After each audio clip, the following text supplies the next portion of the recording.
एक वीर सेनानी के रूप से हमारा भाग्य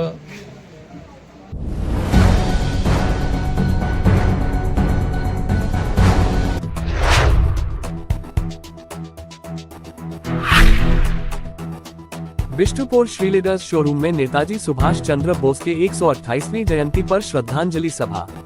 अदम्य साहस और भूत विचारधारा के स्वामी थे नेताजी शेखर डे। हम जब कलकत्ता में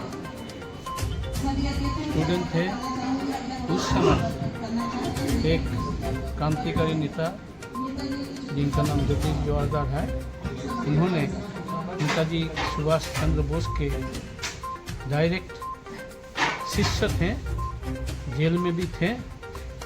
इसलिए सुभाष चंद्र बोस के बारे में, उनको आदर्श के बारे में और उनका गाइडेंस में हम लोग नेशनल लाइब्रेरी में पढ़ाई भी करते हैं। उनसे जो हमको दिशा मिला, रास्ता मिला, तब से आज भी हम नेताजी सुभाष का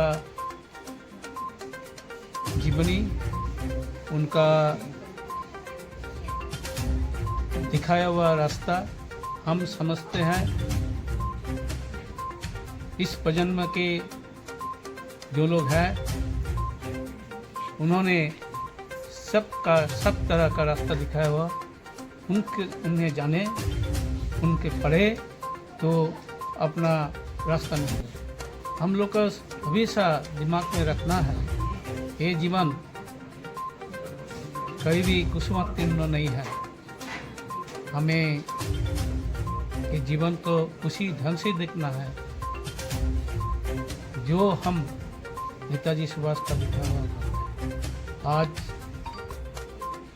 आज भी सुभाष चंद्र बोस के सही मूल्यांकन नहीं है।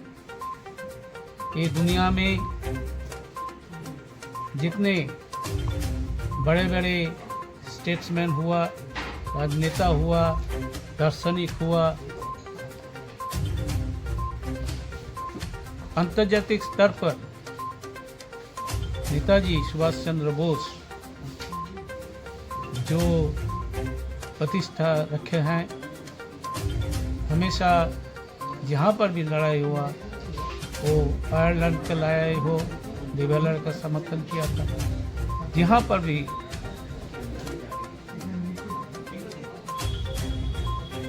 मानव ने अपना मुक्ति के लिए संग्राम किया, सभी कानून भविष्य में करेगा, सभी उनके दिखाए हुआ रास्ता, उनके लेखनी से रास्ता मिलेगा। जय हिंद। जमशेदपुर। जिस व्यक्ति की जयंती आज हम मना रहे हैं, उस महान व्यक्तित्व की गाथा एक दिवस और एक समारोह में संपूर्ण करना असंभव है। अदम्य साहस और भूत विचारधारा के स्वामी सुभाष चंद्र बोस सिर्फ एक स्वतंत्रता सेनानी नहीं थे, बल्कि तत्कालीन साम्राज्यवाद और अन्याय के विरुद्ध एक ऐसे वीर सिपाही थे जो लड़कर और छीनकर आजादी प्राप्त करना चाहते थे। घुटनों पर बैठकर अंग्रेजी हुकूमत के आगे हाथ फैलाना वो नहीं चाहते थे, और आजादी भी ऐसी जिसमें कोई भी प्राणी स्वयं को बंधा हुआ महसूस न करे। उक्त विचार आज बिष्टुपुर के रोड स्थित श्रीलेदर्स शोरूम में नेताजी सुभाष चंद्र बोस के 128वीं जयंती पर आयोजित श्रद्धांजलि सभा में जमशेदपुर के समाजसेवी से श्रीलेदर्स के पार्टनर शेखर देने रही। इससे पूर्व उन्होंने नेताजी सुभाष चंद्र बोस की तस्वीर पर माल्यार्पण कर उन्हें नमन करते हुए कार्यक्रम की शुरुआत दीप प्रज्वलित कर की। इस मौके पर एस चटर्जी, प्रतिलेखा राय, परेश कुमार नंदी, भास्कर मित्रा, कई गणमान्य लोग के अलावा श्रीलेदर्स के कर्मचारी गण उपस्थित थे। वहीं मंच का संचालन मीरा शर्मा ने की।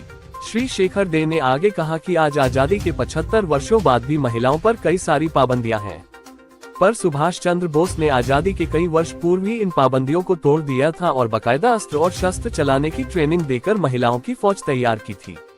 सुभाष चंद्र बोस न सिर्फ सैन्य नीति बल्कि साम्राज्यवाद, इतिहास और अर्थशास्त्र विषय के भी अच्छे जानकार थे। समाज के हर वर्ग और उनकी जरूरतों के विषय में गहन चिंतन करते थे। अपनी यात्रा के दौरान सन 1928 में वो हमारे लौह नगरी भी आए थे। तब मजदूरों के हित में कुछ सुझाव उन्होंने टाटा स्टील प्रबंधकों को दी, जिसे अहम समझते हुए कुछ वर्षों बाद उसे स्वीकार कर प्रतिस्थापित कर लिया गया। सुभाष चंद्र बोस ने आजाद देश के विकास की पूरी रूपरेखा तैयार कर रखी थी। आज अगर उनकी नीतियों और विचारों को अमल में लाया जाता तो परिस्थिति कुछ और होती। उन्होंने कहा कि आज भी नेताजी का सही मूल्यांकन नहीं हुआ है।